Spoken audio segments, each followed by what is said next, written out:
सापुर रामनगर चंदौकी वाले। आप बताओ ठीक ठाक यहाँ? का हो सीताराम, हम कहे नमस्ते। नमस्ते नमस्ते नमस्ते नमस्ते। और बतावा का हाल बा? और सब ठीक ठाक बा? ठीक है हाँ? और तू अपन हाल चाल बता। हमारा हाल समाचार सब ठीक ही बा हो। और सब ठीक ठाक बा? बतावा दोनों भाई के था बिना बुलाया है? हम समय नहीं बुलाए मैडम। आप क्या बुलाए सा? तुम्हारे घर मालिक साहब बुलाए हुए हैं। झूनीलाल भारतीय बुलाए न? हाँ हाँ, जो उनके नाते रिश्तेदार आए हैं सबकी सेवा करने के लिए। और हमारे कैलाश भाई भी आए हुए ग्राम सभा करकटेपुर से, उन्होंने सेवा करने के लिए। और देखिए उत्तर प्रदेश रेलवे विभाग जेई साहब भी आए हुए हैं। उन्होंने सेवा करे क्या, उनका सेवा करे क्या। और जितने दर्शक भाई आए हैं जो बैठे हुए हैं, और सुहाग भाई भी आए थे, उन्होंने सेवा करे। जैसे आप आए हैं, सबसे पहले डांस, डांस के बाद भैया बाबू जहाँ तक पहुँचे वहाँ तक फरमाइश। चलिए ठीक है सीताराम जी। देखिए सीताराम, आप अंदर जाइए, थोड़ा आपको बुलावा आया है।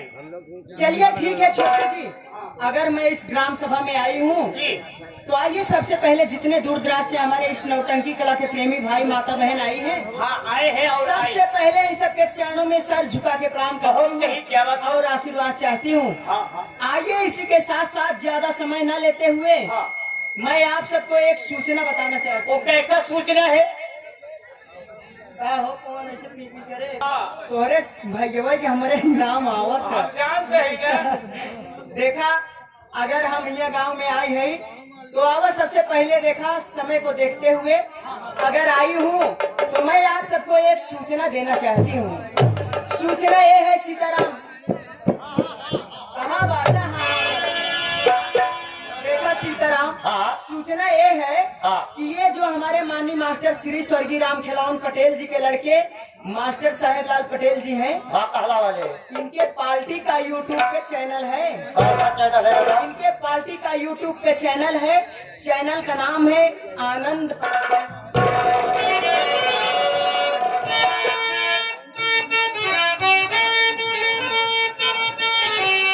ये आगे है।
बहरिया थाना से जो है आई है, देखा एनसी का कहा था और बता दे वो भैया बुलाओ तो बुलेट वाला गाना के दरोगा जी, क्या बात? हे दरोगा जी, चोरी हो गई दरोगा।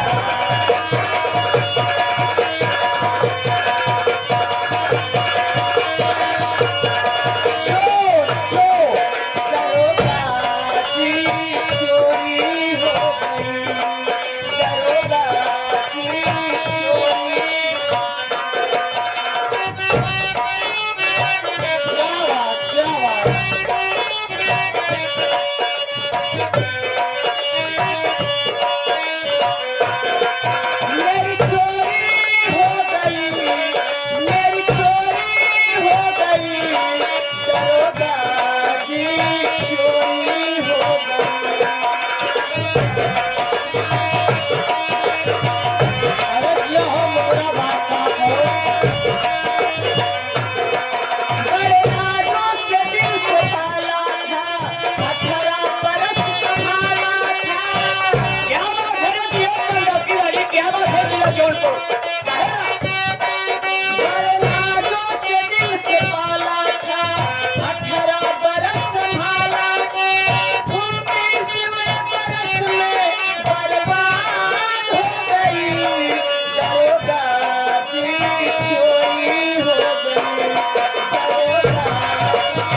संगीत पार्टी सम्राट स्वर्गीय रामखेलावन प्रधान जी, उन्हें के लड़के मास्टर साहब लाल पटेल जी इस रंगमंच पर कौन सा ड्रामा खेलेंगे, यानी कौन सा तमाशा खेलेंगे, कौन सा खेला खेलेंगे।